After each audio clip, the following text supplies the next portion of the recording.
So what we're going to do today is continue discussing key operators in Project Reactor's Flux class. We're going to talk about factory method operators, and this is the second part of that because we talked about some of the simpler factory method operators earlier when we talked about things like just and from, iterable, and so on. So now we're going to talk about some other factory method operators that are used to create flux streams in various ways, including create, range, and interval. So we'll start out with the create operator. The create operator is a factory method operator that creates a flux that's capable of emitting multiple elements either synchronously or asynchronously. And it's passed a very interesting parameter, a very, very powerful parameter, which will be used to emit any number of next signals followed by 0 or 1, error, or complete signals. And remember, those are mutually exclusive. You can't have both. You can either have one or the other. This particular factory method supports more dynamic use cases than the simple factory methods we talked about before, like just and from, iterable. And it returns a flux that emits all the elements generated by the flux sink. So let's take a look and see an example of this. So this is a simple little example that you can actually see if you take a look at the code that's linked at the bottom of the slide. And what it's doing is it's a generate method that I wrote. It's kind of a simplified generate method similar to the one in streams. And what it does is it takes a supplier and a count, and it will synchronously generate count instances of whatever's returned by calling the get method on the supplier. So we're going to call flux create, and we're going to pass in this sync element. And so basically this will generate the next element and emit it. So you can see what it does is it loops from I equals 0, I less than count, and it calls sync.next, which is how you pass things back up the chain, if you will, and we call supplier.get to get the next value.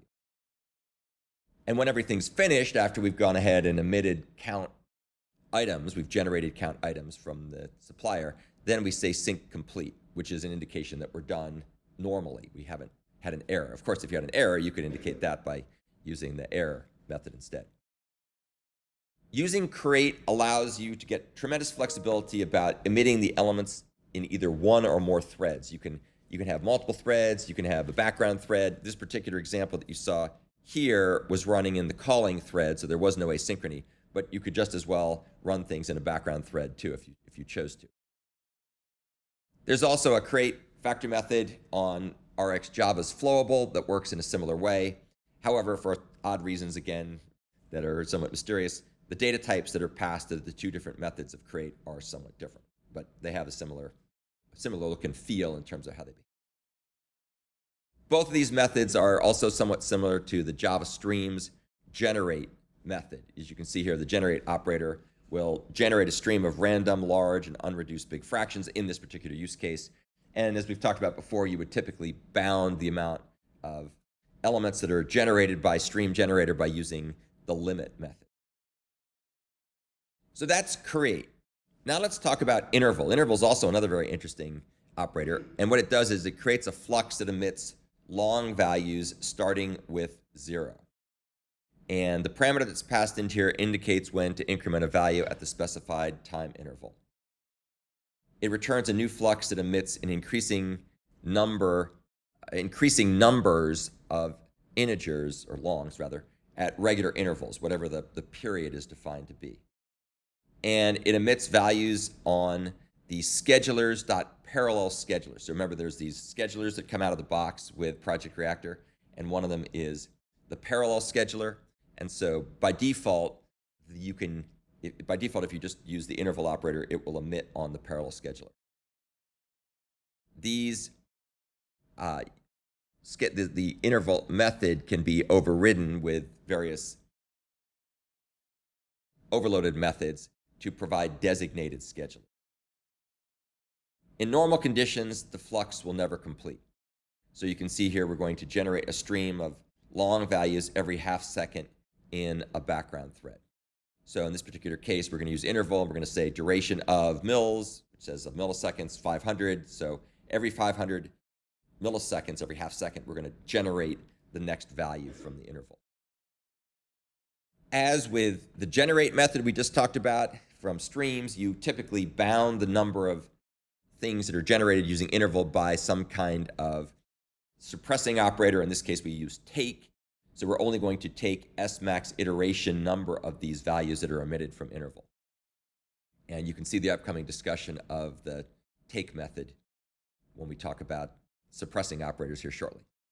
There's an interval operator on RxJava's observable that works essentially the same, and it will only process the number of iterations that you let it if you put in a suppressing operator. It's very much the same pattern. There is no operator quite like this in Java streams. They don't have anything like that, although it wouldn't be hard to build one. You'd have to do it yourself. The next factory method operator we're going to talk about here is kind of an interesting one. It's called the range operator. And what it does is it builds a flux that will only emit a sequence of count elements starting from start. So it'll emit a sequence of count incrementing integers, count being the parameter that's passed, starting from start. And you can see it emits integers between start and start plus count, and then it completes. So basically what it does is it returns a ranged flux containing count elements in that range. And it's basically a reactive for loop. That's the best way to think about range. So here's a very simple example. We're going to say flux.range from 1 to S max iterations, and it's going to go ahead and essentially emit those values as quickly as it can. There's no delay built in here unless you add one through some other means. And we'll take a look at an example here shortly to see how this all works. There's a range method, range operator that's an observable that works the same way. And both of those methods are very similar to the Java Stream's intstream range closed method, which does essentially the same thing, just has a slightly different name. So that's the end of some other factory method operators that are defined in the Flux class. Again, we'll take a look at some examples here shortly to make it more concrete. But you can see that there's lots of ways of being able to create fluxes. And knowing how this stuff works is important to make sense of how to generate fluxes in the first place in the context of Project Reactor.